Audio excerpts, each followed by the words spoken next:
तो आज हम बात करने वाले हैं एक ऐसे इंसान के बारे में जिसने अपने ज़िंदगी में न जाने कितनी बार फेलियर्स का सामना किया है, बट फाइनली सक्सेस को उनके कदमों पर झुकना ही पड़ा।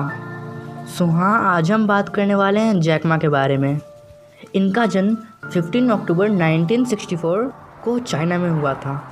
इनका परिवार एक मिडिल क्लास परिवार था। वे लोग बहुत अमीर नहीं थे।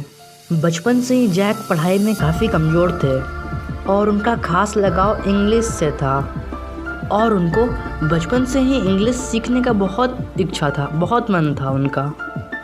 इसीलिए जैक टूरिस्ट गाइड बन गए। उन्होंने लगभग 8 साल तक टूरिस्ट गाइड का काम किया और बदले में उनसे इंग्लिश सीखते थे। उनका पहले नाम मा युंग था, जो कि लिखना काफ़ी डिफ़िकल्ट होता था। तो उनके एक विदेशी दोस्त ने ही उनका नाम जैक रखा था। ये क्लास 4 में 2 बार फेल हुए थे और क्लास 8 में 3 बार, और तो और अपने एंट्रेंस एग्ज़ाम में लगभग 5 बार फेल हुए थे ये जैक मा। इन्होंने 30 जगह नौकरी के लिए फार्म भरा, 30 जगह पर नौकरी के लिए फार्म भरा, लेकिन एक बार भी इनका एक जगह पर भी सिलेक्शन नहीं हुआ। इन्होंने 10 बार हार्वर्ड यूनिवर्सिटी के लिए फॉर्म फिलअप किया, लेकिन एक बार भी इनका सिलेक्शन नहीं हुआ। हर बार इन्हें हाथ लगी रिजेक्शन। तो फिर इन्होंने इंग्लिश में ग्रेजुएशन कंप्लीट किया।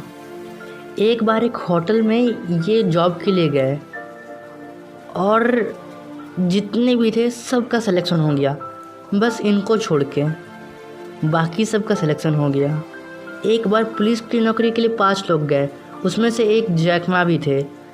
पुलिस की नौकरी में 4 लोगों का सिलेक्शन हो गया, लेकिन इस बार भी जैक मा का सिलेक्शन नहीं हुआ। तब KFC का नया ब्रांच चाइना में खुला था। KFC का नया शुरुआत हुआ था चाइना में। तो कुल 25 लोग गए थे वहाँ जॉब के लिए, बट उनमें से 24 लोगों का जॉब का सिलेक्शन हो गया, लेकिन इस बार फिर जैक मा का जॉब का सिलेक्शन नहीं हुआ। क्या बीती होगी उस बंदे पर यार। फाइनली उन्हें एक इंग्लिश टीचर का जॉब मिला, वो भी $12 हर महीना के हिसाब से। उसके बाद किसी को भी इंग्लिश में कोई भी दिक्कत होती थी, वह सीधा जैक मा के पास चले आता था। फिर कुछ दिनों बाद उन्होंने यह स्कूल की जॉब भी छोड़ दी और फिर वह एक ट्रांसलेटर का जॉब करने लगे, चाइनीज़ टू इंग्लिश या इंग्लिश टू चाइनीज़। तो एक दिन उन्हें गवर्नमेंट के काम के सिलसिले में एक ट्रांसलेटर के तौर पे विदेश जाना पड़ा। वहाँ पर उन्हें इंटरनेट के बारे में पता चला, तो उन्होंने इंटरनेट पर बियर के बारे में सर्च किया, क्योंकि उस समय बियर काफ़ी कॉमन नाम था। बट जब रिजल्ट आए तो बहुत सारी कंपनियों का नाम आया, अलग अलग देशों की कंपनियों का नाम आया, बट चाइना की कंपनियों का नाम नहीं आया।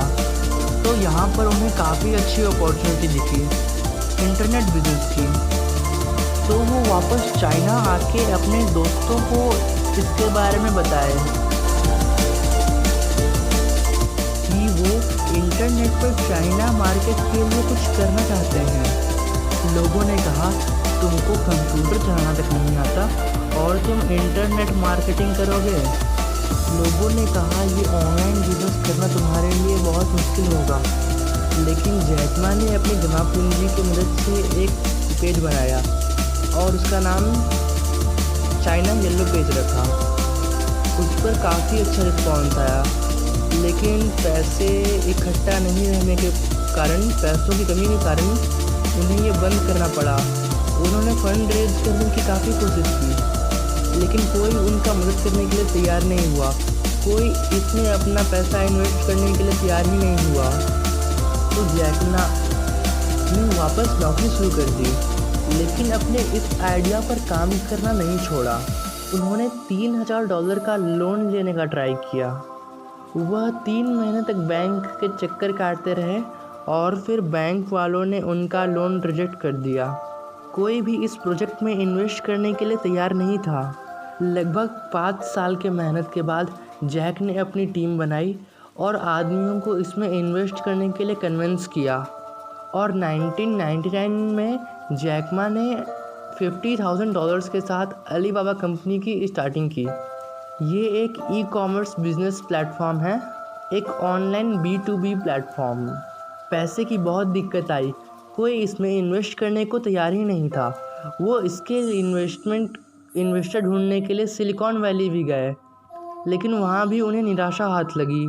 लेकिन वह कहा जाता है ना कि अगर आप में कंसिस्टेंसी है और निरंतर प्रयास करने की क्षमता है तो सफलता आपके पैर छूमेगी। सो जैक मा ने गोल्ड सैल से $5 मिलियन और सॉफ्ट बैंक से लगभग $20 मिलियन का फंड रेज किया, और उसके 1 साल के अंदर अंदर अलीबाबा कंपनी काफ़ी प्रॉफिट में आ गई और अब अलीबाबा कंपनी काफ़ी पॉपुलर हो चुका था। अब अलीबाबा कंपनी को हर बच्चा जानता था चाइना में। उसी समय एक ईबे नाम का कंपनी, जो कि विदेशी कंपनी था, काफ़ी ज़्यादा पैसा के साथ मार्केट में एंट्री किया, ऑनलाइन मार्केट में। तो जैक मा ने देखा अगर ये कंपनी ठीक चलती है तो ये फ्यूचर में मेरे रास्ते में ज़रूर आएगी। तो जैक मा ने एक नया चीज़ लॉन्च किया, Taobao.com। लोग जैक मा को पागल बोलने लगे, इतनी बड़ी कंपनी के सामने इतना छोटा सा वेबसाइट से तुम इसे कैसे हराओगे। तो जैक मा ने उसमें सारे ट्रांजैक्शंस फ्री कर दिए, ट्रांजैक्शंस करने पर कोई भी कॉस्ट नहीं लगेगा। और धीरे धीरे ताओबाओ की एडवर्टाइजमेंट और काफ़ी अच्छी स्ट्रेटजीज़ के साथ ताओबाओ काफ़ी अच्छा चलने लगा। लेकिन ईबे अभी भी ताओबाओ से बहुत बड़ा था। तो 2005 में याहू ने अलीबाबा कंपनी के 40% शेयर $1 बिलियन में खरीदे, और इतना पैसा आने के बाद जैक मा ने काफ़ी अच्छी स्ट्रैटेजीज़ के साथ ताओबाओ कंपनी को बहुत बड़ा फोर्स के साथ लॉन्च किया, और वह काफ़ी सक्सेसफुल रहा। और 2 साल में ईबे कंपनी धीरे धीरे वहाँ से हट गई और ईबे कंपनी को हारना पड़ा ताओबाओ के सामने। और आने वाले थोड़े ही समय में अलीबाबा बहुत ही तेज़ी से ग्रो होने लगा और काफ़ी ज़्यादा ऊंचाई पे पहुंच गया और काफ़ी बहुत बड़ा कंपनी बन गया अलीबाबा। और एक समय था जब जैक मा $12 के लिए स्कूल में पढ़ाते थे, और आज उनके मार्केट कैप ही $542 बिलियन का है। आज यह कंपनी पूरा दुनिया में, पूरा एशिया नहीं, पूरा दुनिया में 9th पोजीशन पर रैंक करती है।